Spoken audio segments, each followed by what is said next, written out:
வாக்குப்பதிவு நாளான ஏப்ரல் 19, 2024 அனைவருக்கும் விடுமுறை. ஆனால் இது விடுமுறை அல்ல, வாக்களிப்பதற்கான நாள். புதிய வாக்காளராகிய நீங்கள் உங்களது வாக்குச்சாவடி விவரங்களை உறுதி செய்து கொள்ள முதலில் உங்கள் பெயரை வாக்காளர் பட்டியலில் தேட வேண்டும்.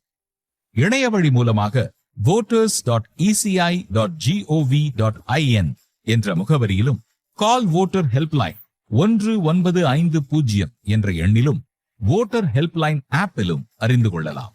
மேலும் வாக்காளர் தகவல் சீட்டு உங்களுக்கென்று வழங்கப்படும். அதில் வாக்காளர் வாக்களிக்க வேண்டிய பாகம் எண், வாக்குச்சாவடி மைய விவரம் ஆகியன குறிப்பிடப்பட்டிருக்கும். புதிய வாக்காளராகிய நீங்கள் வாக்காளர் பட்டியலில் உங்கள் பெயர் இடம்பெற்றிருந்தும் வாக்காளர் அடையாள அட்டை கிடைக்கப் பெறவில்லை எனில், இந்திய தேர்தல் ஆணையத்தால் அனுமதிக்கப்பட்டுள்ள 12 ஆவணங்களை கொண்டும் வாக்களிக்கலாம். வாக்காளர்கள் வரிசையில் நிற்க வேண்டும். வாக்குச்சாவடிக்குள் mobile phone, camera, headphone, smart watch போன்ற பொருட்களை உடன் எடுத்துச் செல்ல அனுமதியில்லை. வாக்குச்சாவடியில் வாக்குப்பதிவு செயல்முறை. முதலாம் வாக்குப்பதிவு அலுவலர் வாக்காளர் பட்டியலில் உங்கள் பெயரையும் உங்கள் அடையாளச் சான்றையும் சரிபார்ப்பார்.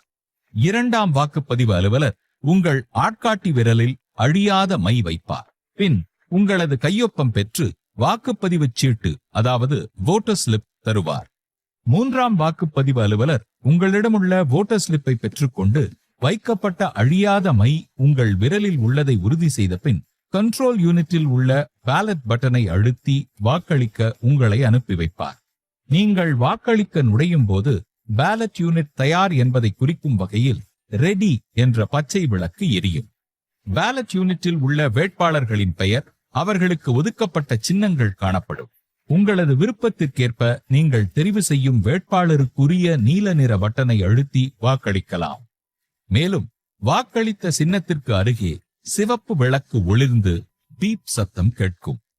விவிபேட் இயந்திரத்தின் கண்ணாடி வழியாக வேட்பாளர், வேட்பாளரின் வரிசை எண், பெயர், சின்னம் அடங்கிய ஸ்லிப் 7 வினாடிகள் தெரியும்.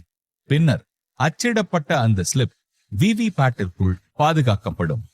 கண்ட்ரோல் யூனிட்டில் இருந்து வரும் பீப் சத்தமானது வாக்களிப்பு நடந்ததை உறுதி செய்யும். இந்திய தேர்தல் ஆணையம் மூலம் எளிதாக்கப்பட்ட ஆப் பயன்பாடுகள்: Saksham ECI, voter helpline app, KYC know your candidate app மூலம் அனைத்து விவரங்களையும் புதிய வாக்காளரான நீங்கள் அறிந்து கொள்ளலாம். விஜில் ஆப் மூலம் சட்டத்திற்கு புறம்பான செயல்பாட்டினை புகாராக தெரிவிக்கலாம். நன்றி, வணக்கம்.